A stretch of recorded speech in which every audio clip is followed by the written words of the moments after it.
ओम श्री सीतारामचंद्राभ्यां नमः। श्रीमद् वाल्मीकि रामायण अयोध्या कांडम 30 सर्गः यानी सर्ग 30। इस सर्ग में सीता का वन में चलने के लिए अधिक आग्रह, विलाप और घबराहट देखकर श्रीराम का उन्हें साथ ले चलने की स्वीकृति देना, पिता माता और गुरुजनों की सेवा का महत्व बताना तथा सीता को वन में चलने की तैयारी के लिए घर की वस्तुओं का दान करने की आज्ञा देना।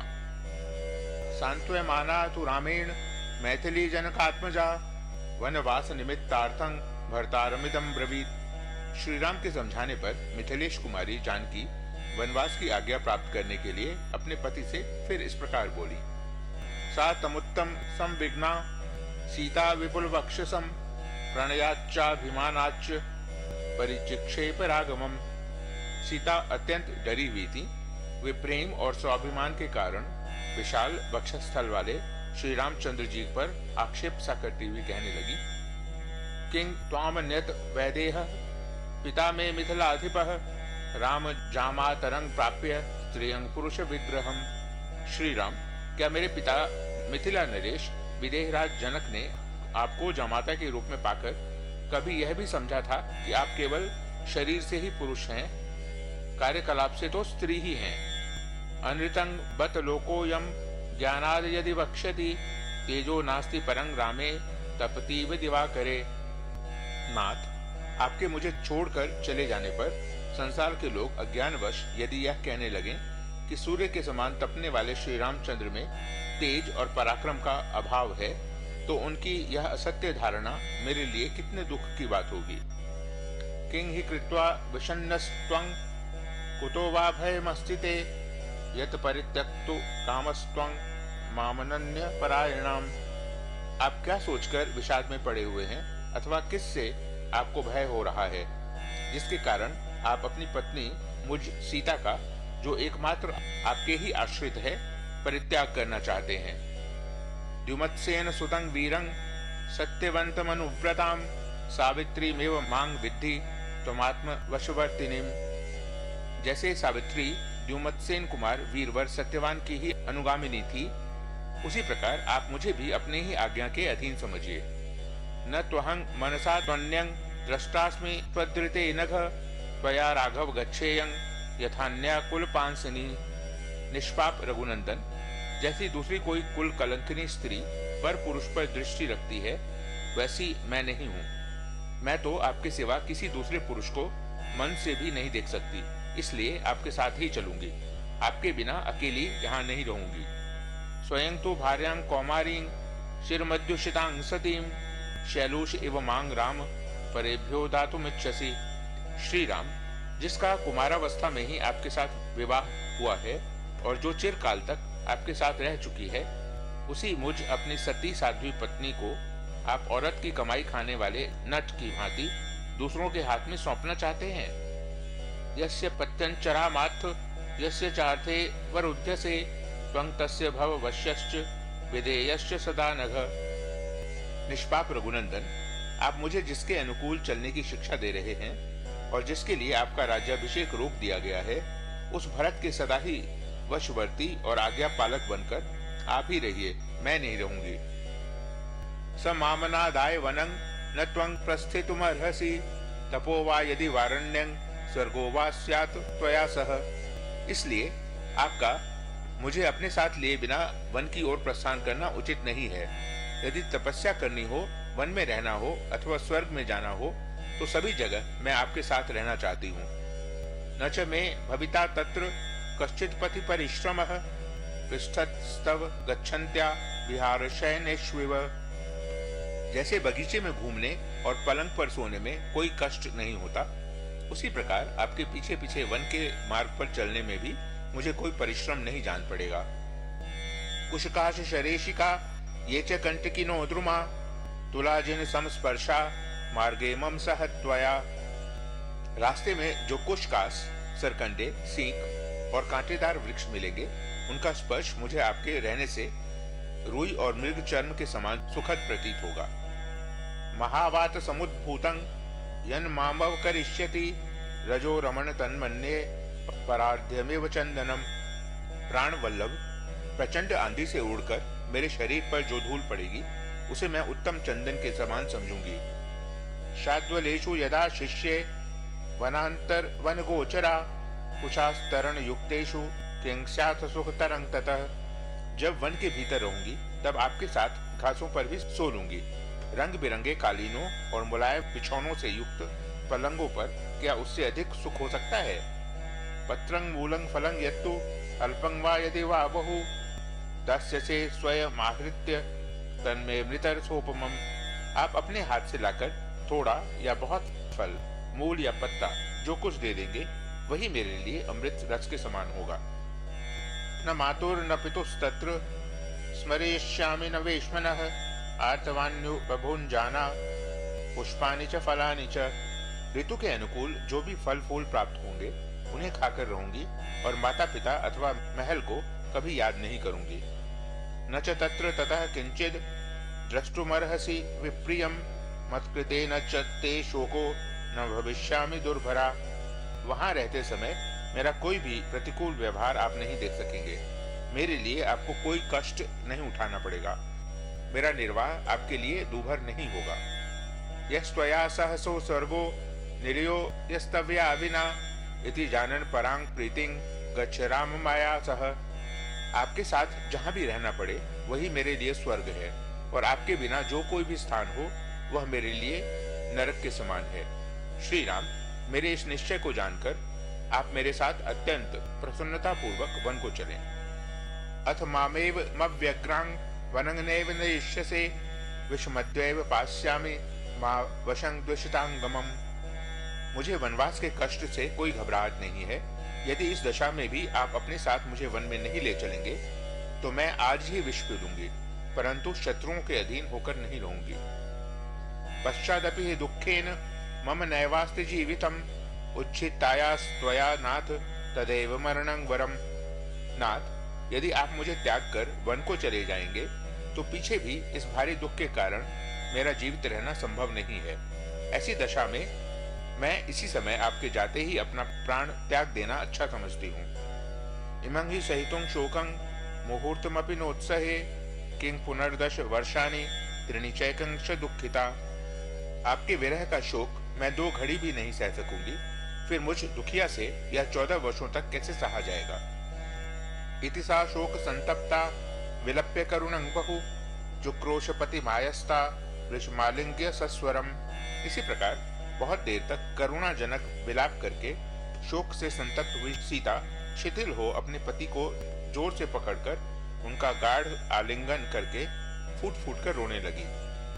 सा विद्धा बहुभिर्वाक्यैर् दिग्धैरिव गजांगना चिर सन्नियतं बाष्पं मुमोचाग्नि निवारणे। जैसे कोई हथिनी विष में बुझे हुए बहुसंख्यक बाणों द्वारा घायल कर दी गई हो, उसी प्रकार सीता श्री रामचंद्र जी के पूर्वोक्त अनेकानेक वचनों द्वारा मर्माहत हो उठी थी। अतः जैसे अरणी आग प्रकट करती है उसी प्रकार वे बहुत देर से रुके हुए आंसुओं को बरसाने लगी। तस्या स्फटिक संकाशं वारी संताप संभवम नेत्राभ्यांग परिसुस्त्राव पंकजाभ्यामि वोदकम। उनके दोनों नेत्रों से स्फटिक के समान निर्मल संताप जनित अश्रुजल झर रहा था, मानो 2 कमलों से जल की धारा गिर रही हो। तत्सितामल चंद्राभंग मुखमायत लोचनम परिशुष्यत बाष्पेन जलोद्धृत मिवाम्बुजम। बड़े बड़े नेत्रों से सुशोभित और पूर्णिमा के निर्मल चंद्रमा के समान कांतिमान उनका यह मनोहर मुख संताप जनित ताप के कारण पानी से बाहर निकाले हुए कमल के समान सूख सा गया था। तांग परिष्वज्य बाहुभ्यांग विसंज्ञामिव दुःखिताम उवाच वचनं रामः परिविश्वासयंस्तदा। सीता जी दुख के मारे अचेत सी हो रही थी। श्री रामचंद्र जी ने उन्हें दोनों हाथों से संभालकर हृदय से लगा लिया और उस समय उन्हें सांत्वना देते हुए कहा, न देवी बत दुखेन स्वर्गमप्यभिरोचये नहि मेस्ति भयं किंचित स्वयंभोरिव सर्वतः।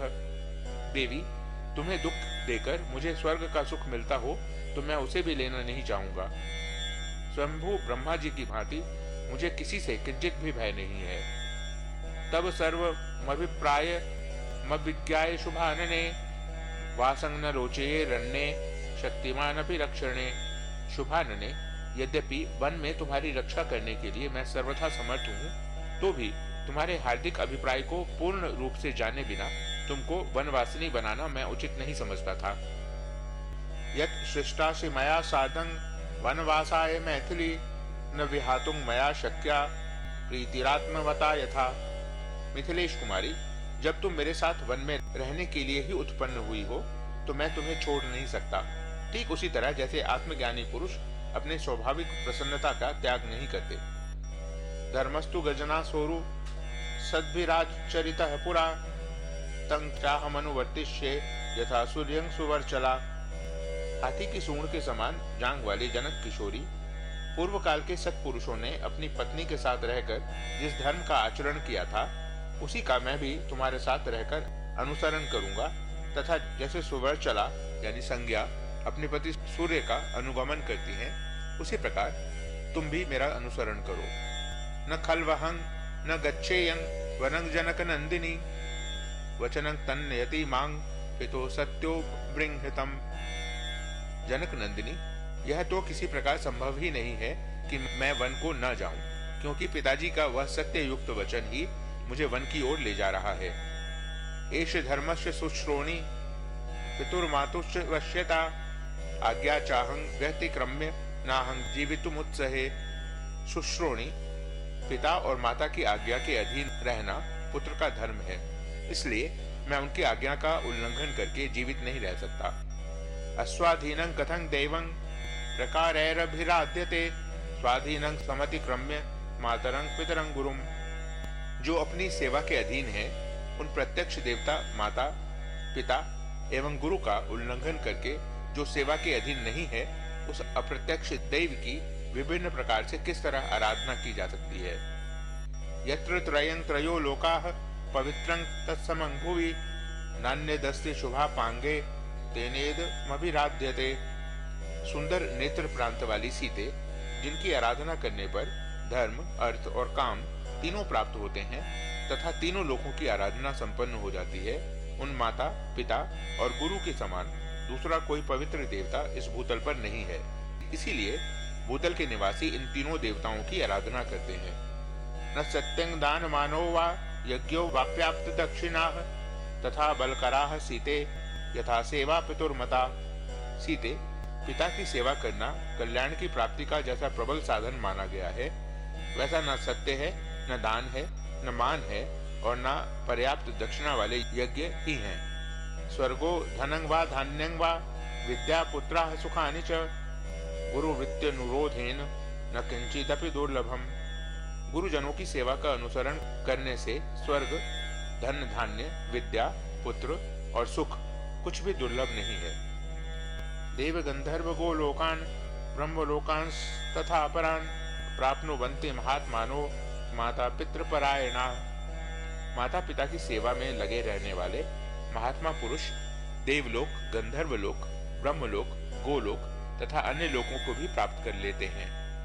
समा पिता यथा शास्ति सत्य धर्म पथे स्थितः तथा वर्तितुमिच्छामि सही धर्म सनातनः।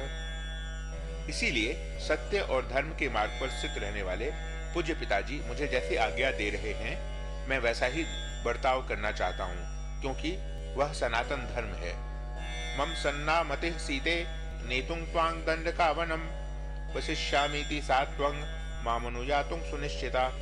सीते, मैं आपके साथ वन में निवास करूंगी, ऐसा कहकर तुमने मेरे साथ चलने का दृढ़ निश्चय कर लिया है। इसलिए तुम्हें दंडकारण्य ले चलने के संबंध में जो मेरा पहला विचार था, वह अब बदल गया है। साहि दिष्टान वद्यांगी वनाय मदिरेक्षणे अनुगच्छस्व मांग भीरु सहधर्मचरी भव। मद भरे नेत्रों वाली सुंदरी, अब मैं तुम्हें वन में चलने के लिए आज्ञा देता हूँ। भीरु, तुम मेरी अनुगामिनी बनो और मेरे साथ रहकर धर्म का आचरण करो। सर्वथा सदृशं सीते मम स्वस्य कुलस्य च व्यवसाय मनुक्रांता कांते त्वमति शोभनम। प्राण वल्लभे सीते, तुमने मेरे साथ चलने का जो यह परम सुंदर निश्चय किया है, यह तुम्हारे और मेरे कुल के सर्वथा योग्य ही है। आरभस्व शुभ श्रोणी वनवास क्षमा क्रिया नेदानीं त्वदृते सीते स्वर्गोपि मम रोचते। सुश्रोणी, अब तुम वनवास के योग्य दान आदि कर्म प्रारंभ करो। सीते, इस समय तुम्हारे इस प्रकार दृढ़ निश्चय कर लेने पर तुम्हारे बिना स्वर्ग भी मुझे अच्छा नहीं लगता है। ब्राह्मणेभ्यश्च रत्नानि भिक्षुकेभ्यश्च भोजनम देह चासन समान्येभ्यः संतोरस्व चमाचिरम। ब्राह्मणों को रत्न स्वरूप उत्तम वस्तुएं दान करो और भोजन मांगने वाले भिक्षुकों को भोजन दो। शीघ्रता करो, विलंब नहीं होना चाहिए। भूषणानि महारहाणि वरवस्त्राणि यानि च रमणीयाश्च ये केचिद् क्रीडार्थाश्चाप्युपस्करा। शयनीयानि यानानि मम चान्यानि यानि च देहि स्वभृत्य वर्गस्य ब्राह्मणानामनन्तरम।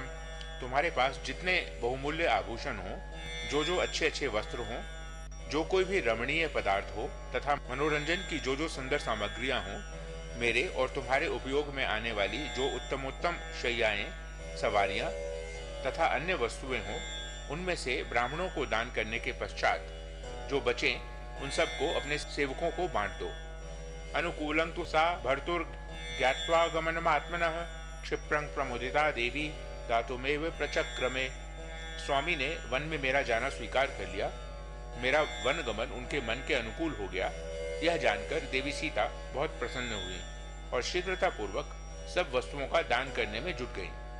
ततः प्रहिष्टा प्रतिपूर्ण मानसा यशस्विनी भर्तुरवेक्ष्य भाषितम धनानि रत्नानि च दातु मंगना प्रचक्रमे धर्मभृतांग मनस्विनी। तदनंतर अपना मनोरथ पूर्ण हो जाने से अत्यंत हर्ष में भरी हुई यशस्विनी एवं मनस्विनी सीता देवी स्वामी के आदेश पर विचार करके धर्मात्मा ब्राह्मणों को धन और रत्नों का दान करने के लिए उद्यत हो गई। इत्याशय श्रीमद् रामायणे वाल्मीकिये आदि काव्ये अयोध्या कांडे 30 सर्गः। इस प्रकार श्री वाल्मीकि निर्मित आश रामायण आदि काव्य के अयोध्या कांड में 30वां सर्ग पूरा हुआ। ओम।